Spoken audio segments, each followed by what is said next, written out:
सदन शुरू होते हैं तो हम हमारे स्पीकर साहब को हम पीठ में देखना चाहते हैं। पीठासीन स्पीकर हो, ये हमारा मांग है। ठीक है, क्योंकि सर रोजाना सर सारे सदन ये स्पीकर साहब से मुरीद है। हमें सारे सदन की हर मेंबर स्पीकर साहब से मुरीद है, ये मैं बड़े दावे के साथ कह सकता हूँ। सर स्पीकर साहब को बुलाइए और पीठाधीन कीजिए, जो भी है हमारे आपस में जो भी है मसला। Question number 201। सर स्पीकर हमारे बात, सर स्पीकर हमारा आपका संदेश, स्पीकर हमारा कस्टोडियन है। आपका संदेश, अपना बात तो स्पीकर के सामने रखेंगे, अच्छा आपका संदेश ठीक प्रकार से पहुंचे। Sir, statement is laid on the table of the house. Shrimati Bhavna, हाँ जी, सप्लीमेंट्री क्वेश्चन। सभापति जी, मैं पहले तो हमारे प्रधानमंत्री जी का, माननीय मोदी जी का मैं बहुत बहुत धन्यवाद देना चाहूंगी कि ये जो स्वनिधि योजना है उसे 2024 तक उन्होंने बढ़ाया। क्वेश्चन आवर चलने दीजिए। अध्यक्ष जी, जैसे कि हम जानते हैं कि वेंडर्स जो है वो करीबन भारत में 50 से 60 लाख के दरमियान है और 2014 में ये वेंडर्स एक्ट हमारा पारित हुआ था और उस माध्यम से करीबन बहुत सारे लोगों को उसका फायदा भी वेंडर्स को मिला है। अध्यक्ष जी, जब कोरोना का टाइम था तब हमारे प्राइम मिनिस्टर जी ने बहुत पहल की और उसके बाद में बहुत सारे ऐसे वेंडर्स हैं जो छोटे छोटे अपने कामकाज रास्ते पे करते हैं, उनको दिलासा देने के लिए उन्होंने पहल करके उन्हें बहुत अच्छी मदद की थी। सभापति जी, मैं ये बात यहाँ पर बोलना चाहूंगी कि जो हमारे टाउन कमिटीज है, जैसे महाराष्ट्र में है, मध्य प्रदेश में, बहुत सारे राज्यों में बनी है, पर कुछ राज्यों में अभी तक ये कमिटीज बहुत अच्छे तरीके से कार्यान्वित नहीं हुई है और वो बनी भी नहीं है। तो मैं ये जानना चाहती हूँ कि कौन से ऐसे राज्य हैं जहाँ पर ये कमेटी नहीं बनी है।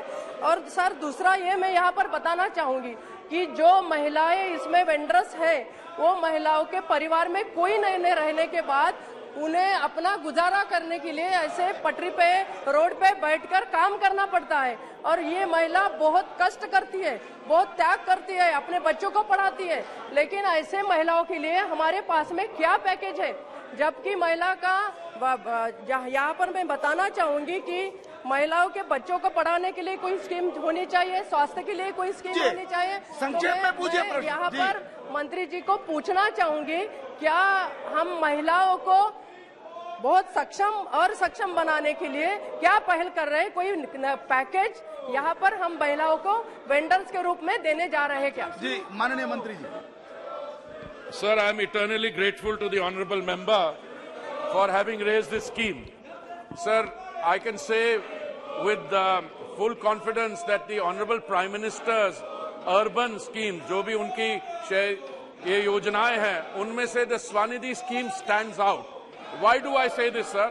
As the honourable member says, sir, in 2014, a Street Vendors Act was promulgated.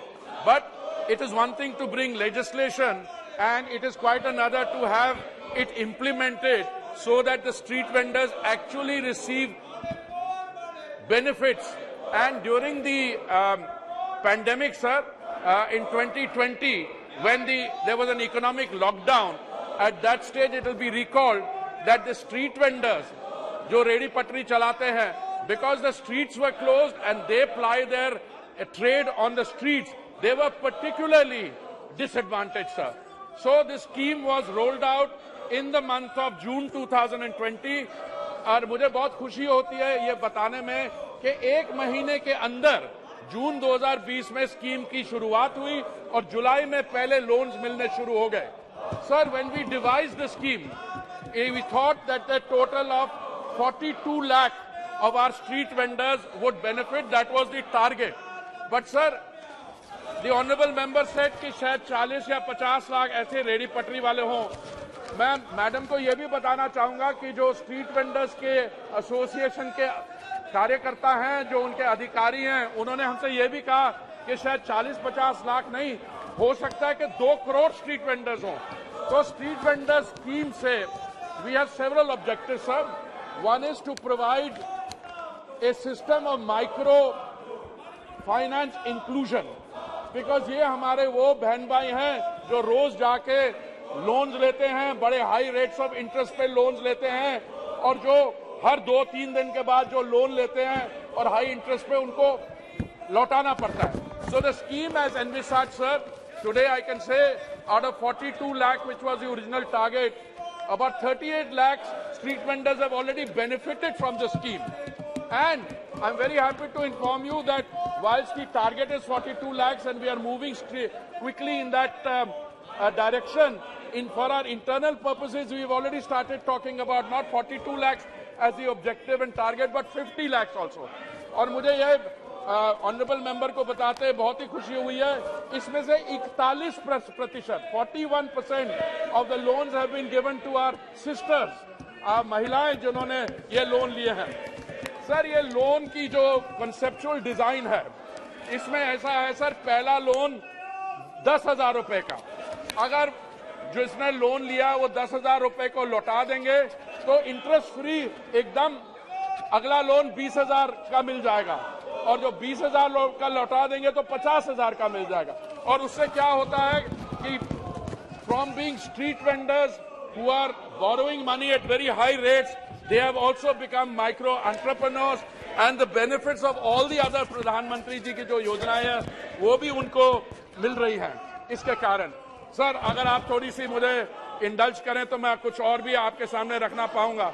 Sir, ऐसा है कि ये स्कीम जो है, मैं समझता हूं अगर महामारी नहीं हुई होती तो शायद वो हम स्ट्रीट वेंडर्स एक्ट पे ही रह जाते, पर जब हमने देखा कि ये मोस्ट वल्नरेबल सेक्शंस थी हमारी सोसाइटी के, तो जो हमने एक ट्रिपल एस किया है, ट्रिपल एस स्कीम बनाई है, स्वनिधि से समृद्धि, और इसमें जो माननीय प्रधानमंत्री जी की बाकी योजनाएं हैं, जैसे डिपार्टमेंट ऑफ फाइनेंशियल सर्विस की पीएम सुरक्षा बीमा योजना, इसमें भी एप्लीकेशन है 21,36,057, and we have already given benefits to 20,56,763. प्रधानमंत्री जीवन ज्योति बीमा योजना, जिसमें number of applications received was 15,50,000. Already the benefit is given to 14,89,000. Pradhan Mantri Jan Dhan Yojana, applications received 3,65,000, and number of benefits sanctioned 3,54,000. So like this, all the other schemes, our brothers and sisters who are part of the PM Swanidhi scheme, they've all become beneficiaries of that. I will just name them: One Nation, One Ration Card, PM Shram Yogi Mandan Yojana, registered under BOCW, Janani Suraksha Yojana, PM Matru Vandana Yojana. Sir, in overall terms, one can say that from being vulnerable members of the society, they have now joined the mainstream. Their data has been onboarded, and they have become beneficiaries of the other scheme. Along with, sir, I might say that हमारी प्रधानमंत्री आवास योजना है, उसका मालिकाना हक is the name of the lady of the house. बाकी भी चीज का है. Sir, I thank you very much. I would have liked to continue to share things. I want to thank the honourable member Question is for already asking replied, this I question. think. Thank you, sir. Question is replied. Supplementary, second supplementary.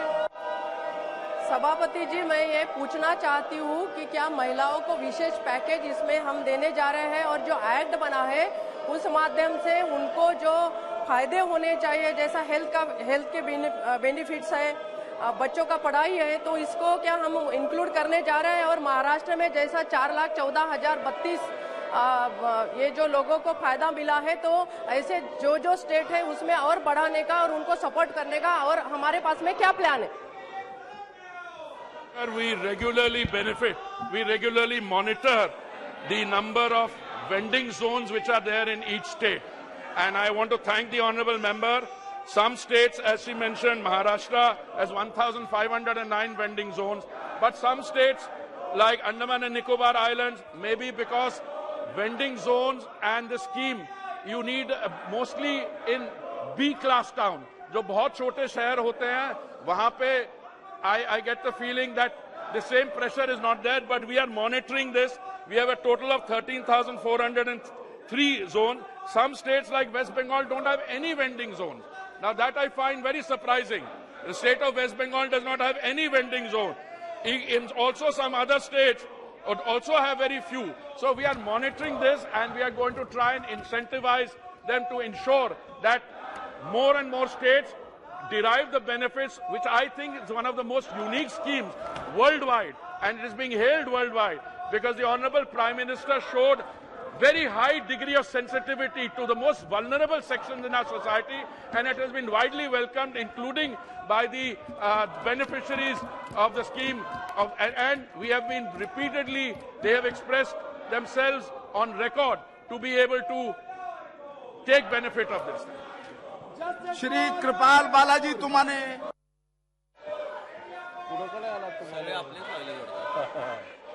Bharat के यशस्वी प्रधानमंत्री आदरणीय मोदी जी का धन्यवाद करता हूं कि ये जो गरीब लोगों के लिए बहुत अच्छी स्कीम इस देश में चलाई जा रही है। सर, जो जवाब हमें मिला है उस पर से तो हम बिल्कुल खुश हैं।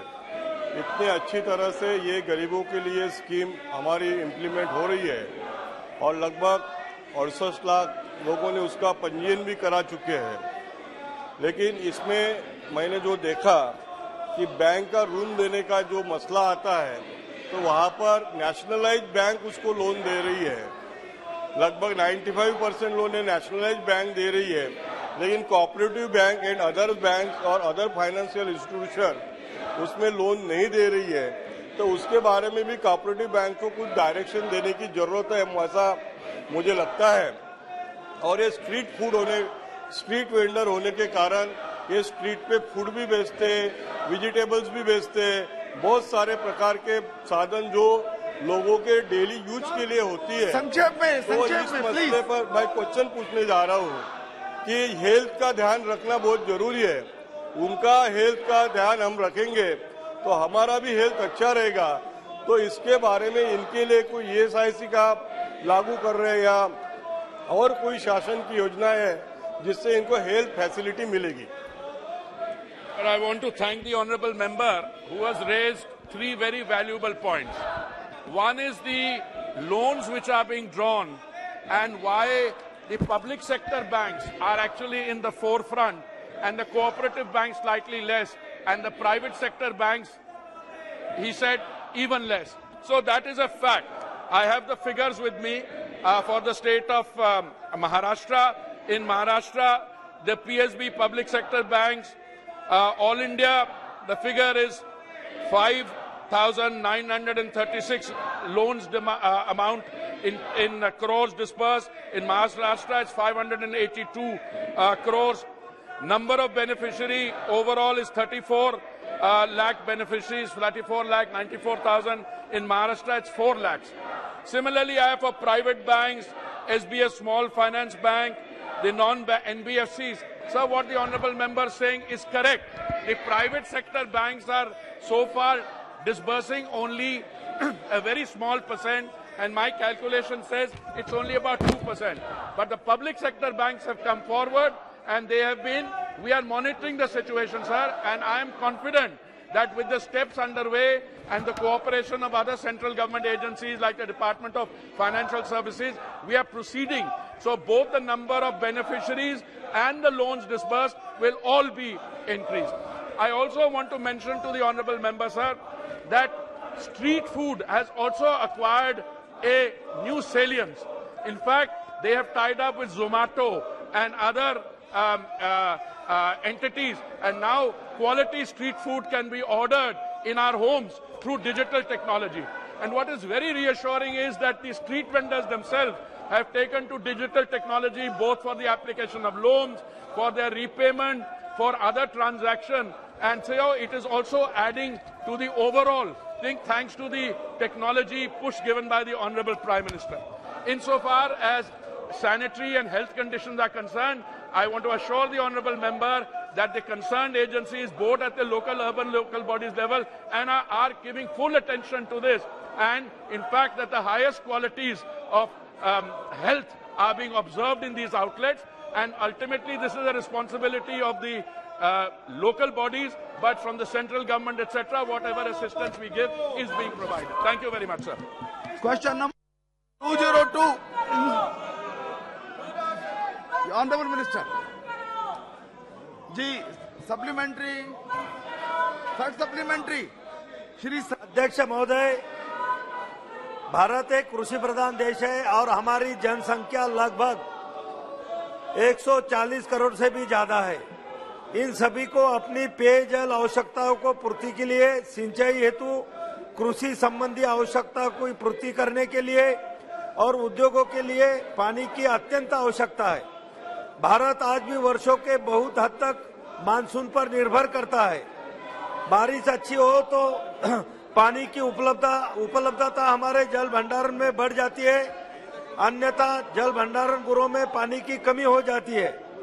पानी की कमी होने से उससे हमारी कृषि, हमारा उद्योग, हमारा सामान्य जनजीवन और विद्युत का उत्पादन सभी पर कुप्रभावित होते हैं। अध्यक्ष महोदय, माननीय जल शक्ति मंत्री जी ने बलिराजा संजीवनी के परियोजना के अंतर्गत मेरे संसदीय क्षेत्र बुल्ढाना में 2016-17 में जी गांव बांध परियोजना को स्वीकृति प्रदान की थी, किंतु पिछले 2 वर्ष कोविड की वजह से इस परियोजना की लागत बढ़ गई है। मेरा सरकार से आग्रह है कि केंद्र सरकार बढ़ी हुई अनुमानित लागत को वहन करने की मांग अपनी सीट पर जाइए। Question our is very important. आप सरकार से सवाल पूछिए, आप सरकार से जानकारी लीजिए, सरकार को की आलोचना कीजिए, सरकार को कटघरे में खड़ा कीजिए। Please go back to your seats. Please, question hour चलना चाहिए, चलने देना चाहिए। माननीय सभापति महोदय, माननीय सदस्य का जो मूल प्रश्न था वो देश के बांधों में वर्तमान पानी की जो स्थिति है उसको लेकर के था। माननीय सदस्य ने जो प्रश्न पूछा है वो पर्टिकुलर महाराष्ट्र के एक प्रोजेक्ट को लेकर के है, और वो भी उस प्रोजेक्ट जो भारत सरकार ने स्वीकृत किया उसकी लागत बढ़ जाने के कारण से जो विषय सामने आया उसको लेकर के है। मुझे लगता है मूल प्रश्न से उसका कोई संबंध नहीं है, लेकिन माननीय सदस्य ने जो जानकारी चाहिए उन्होंने जानकारी भी नहीं, उन्होंने सुझाव दिया है, लेकिन उनके विषय में मैं व्यक्तिगत रूप से उनको मिल करके उनसे आग्रह करूंगा कि वो आएंगे, हम विषय पर बैठ करके चर्चा करें। सदन की कार्यवाही 2 बजे तक के लिए स्थगित की जाती है। नमस्कार, मैं हूं मानक गुप्ता। अगर आपको हमारा ये वीडियो पसंद आया हो तो इसे लाइक और शेयर जरूर करें, और हां, हमें सब्सक्राइब और फॉलो करना ना भूलें ताकि आप देश और दुनिया की कोई खबर मिस ना करें। तो जुड़े रहिए हमारे साथ और देखते रहिए न्यूज़ 24।